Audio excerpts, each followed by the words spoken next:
ছাতা নিয়ে ছাদে এসেছি। হাই গাইস, অনেক রোদ পড়েছে, তাই জন্য ছাতা নিয়ে ছাদে। হ্যাঁ, তাই ছাতাটা উল্টো করে রেখেছি, তাই তো? বলো বলো, কি কি করতে এসেছো ওখানে? কি হচ্ছে আমাদের বাড়িতে? বলো, বার পুজো হচ্ছে। বাট পুজো করতে এসেছি। আর থাকা যাচ্ছে না, চলেই যাবো। চলেই যাব। তুমি কি করবে? চলে যাবে না থাকবে? থাকবো। থাকবে?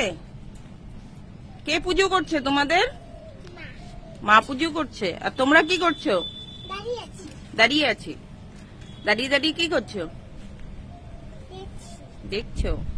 ঠিক আছে, বাই বাই করে দাও সবাইকে। আমাদের বাড়িতে টন টন বাট পূজা হয়, কমেন্টে জানিয়ে দিও। কার বাড়িতে বাট পূজা হচ্ছে? কার কার বাড়িতে বাট পূজা হচ্ছে কমেন্টে জানিয়ে দিও। হ্যাঁ, থ্যাংক